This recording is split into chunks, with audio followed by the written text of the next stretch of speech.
The Angry Birds movie. I felt dirty watching this. It was a chore watching this movie, so I can only imagine how difficult it must have been for the hard-working, underpaid animators to endure and listen through these god-awful gags being delivered by professional actors. I mean, how did the actors manage to get a single take right without cringing their entire face? All this movie did was remind me how catchy the Angry Birds theme was.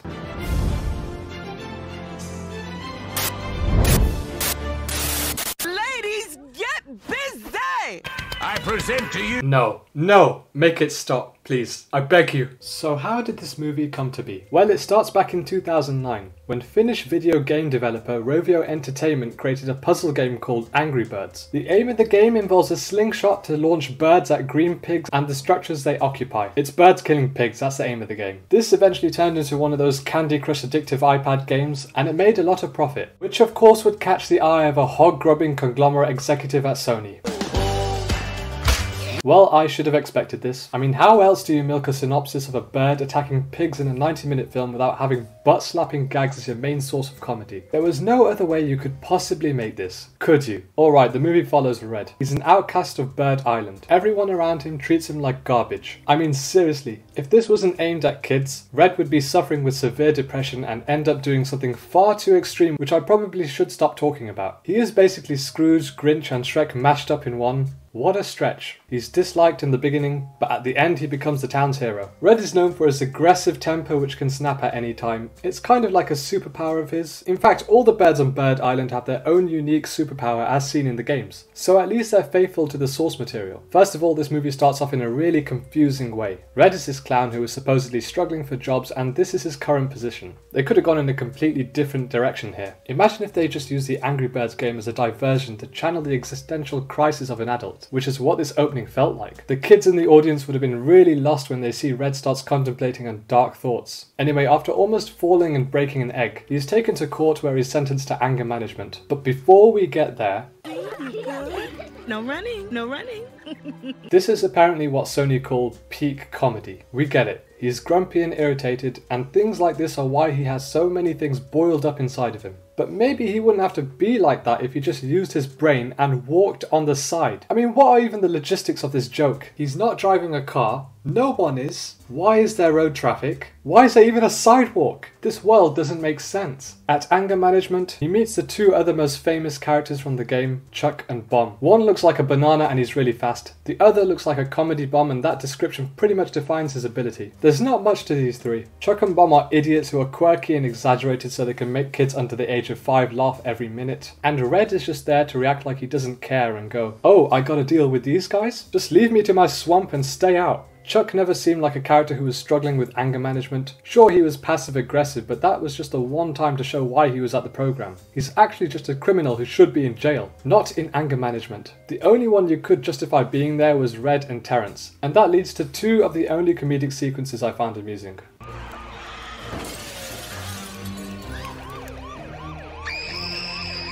It would have been better if they kept pushing this trope of Terrence's shady background, but I don't think the guys working on this film understand comedy. The other funny part was when Chuck admits he didn't drop ice cream on the police bed. The film wasn't actually getting on my nerves at this point. I mean, I was far from impressed with it, and I was on the verge of falling asleep. But I guess that's partly because I kind of expected these lame, out-of-date pop culture references. Making jokes about photobombing and gluten were cheap and uncreative. But because I expected this from a movie that's been made with no creative integrity, I wasn't about to burst into anger like our pathetic main character. It wasn't until these green infestations came onto screen that this movie really became an endurance test. Suck those bellies in! Insta-ham! For me, I can't do it! You can! You can do it, you can! These pigs are by far one of the most annoying characters to grace the silver screen. I know they're supposed to be villains of the game who have the birds' eggs, but I just couldn't with these things. At least make them intimidating. I'm not a violent man, I don't condone violence, but a lot of these pigs really deserve more than just being slingshot by a bird. The general design of these pigs makes you want to punch them in the face. And when they started playing that god-awful country music, which was clearly just a way to milk the scene, I just wanted to dip my head in freezing water and pretend I never sat through such senseless idiocy. And the country music was an obvious nod to who the pigs were supposed to represent. Southern hillbilly rednecks. I don't even know why the birds immediately accepted them. The pigs might have looked stupid, but they were still smart enough to deceive these really stupid birds. I mean, how are these birds just not disgusted by these green slobs? Nothing about them says we mean you no harm or we come in peace. So I just realised we are almost halfway through and not much has really happened. They've stretched every useless scene to reach an hour. I mean, they're not trying to develop the characters here. We know the objective of the game, so why not show us birds attacking pigs? Why did they make up an origin story about how the pigs and birds came into conflict? Is that what goes through people's minds when they're playing the game? It felt extremely manipulative the way they lured you into falling for the cute doe-eyed birds trying to operate a motorcycle. Oh look, it's a cute bird doing cute things. Why? Who cares? It's adorable. Let's find more ways to waste time. Red suspects the pigs are up to no good. He asks Chuck and Bomb to help him find the legendary Mighty Eagle for assistance. I'm not sure why he would ask these two for help, because he clearly didn't need them. He would have gotten to the mountain by himself, but the story had to force these three characters to be a team that we grow to love. They reach the top of the mountain, only to be greeted by a fat giant pissing eagle. The movie took a surreal turn at this point. The eagle was just Metro Man from Megamind, this once great hero that no longer has the energy to fill those shoes anymore. The scene with the mighty eagle was neither funny or entertaining. It was equally as intolerable as the pigs. I mean, this scene with them trying to convince the eagle to help them took forever to get past. We were at the hour mark and still nothing of significance had happened. A story usually has an inciting incident at the first act, and that becomes the main objective for the protagonist to pursue. All great movies get to the point within the first 10 minutes. Believe it or not, there was actually an exciting story to be told. Instead of wasting all that time learning about the world of Bird Island, you could have had the pigs invade and capture all the eggs without reply, as opposed to this extended scam/meticulous heist with annoying country music. Then the rest of the movie can take off as this cat and mouse chase sequence, drifting from one location to the next just like the game when progressing through each level. But that's not what the writers were brought in for. They were just paid to write as many dumb, irrelevant jokes to make a useless 90-minute movie so it can make a ton of cash at the box office and profit Sony and Rovio Entertainment. So this is what I'm struggling to understand. Bird Island is a fairly sophisticated humanoid civilization, so that would imply the birds would be quite intelligent, right? So why did they allow their eggs, their children, to be stolen away so easily by the pigs? And you can't argue that the pigs are a more advanced society. I mean, look at them. Nothing they showed was special or amazing. Anyone can dance like a moron. All of the birds are the worst parents in the world. You don't leave a baby unattended and out of sight. The same applies for the eggs. If I were Red, I wouldn't bother helping these ungrateful birds. On time.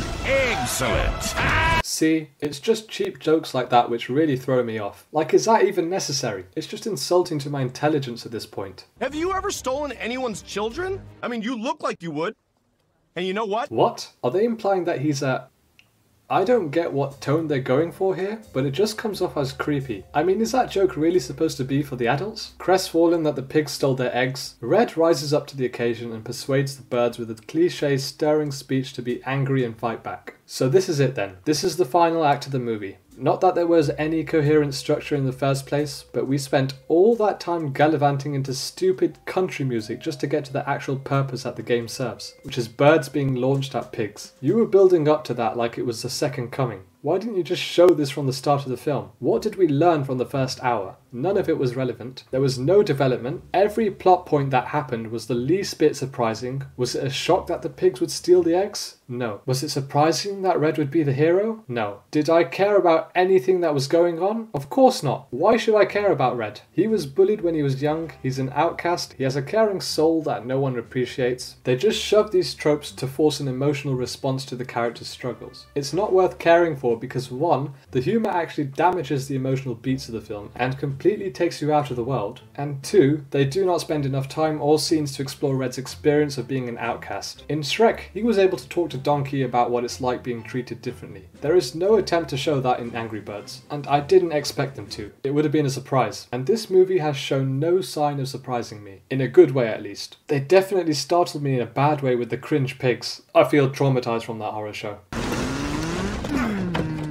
Why is this a running gag? Every 10 minutes of the movie I see this bird really eager to hug someone. What's funny about that? So they arrive on Piggy Island to take back the eggs, and there is no pig at sight to send a signal warning to the king that birds have arrived on their island. I know the pigs are dumb, but you made them out to be smart with all the advanced technology. I really did struggle with this one, but I can gladly say that the worst of the storm was over. The final act of the birds getting revenge on the pigs was less enduring, but they still didn't make it that fun. It's birds smashing into pigs and breaking cat castles and houses. They didn't utilize the one thing that made the game successful in the first place. They just kept going, "Oh, what's your special ability? What do you do?" As if we're supposed to sit there and be excited when we see a certain bird from the game in the film and go, "Look, it's the bird that flies in a boomerang motion." Red manages to make it into the castle, so that means he's about to snatch the eggs and come out a hero. Nope, there's 30 minutes left. How do they keep managing to find time to squander on? I mean, what more needs to be done here? Oh, of course. We have to know what the castle is like inside. What a surprise, it's just more pigs with stupid movie references that have no context. Did the writers really think that the reference to The Shining in an Angry Birds movie was going to be funny?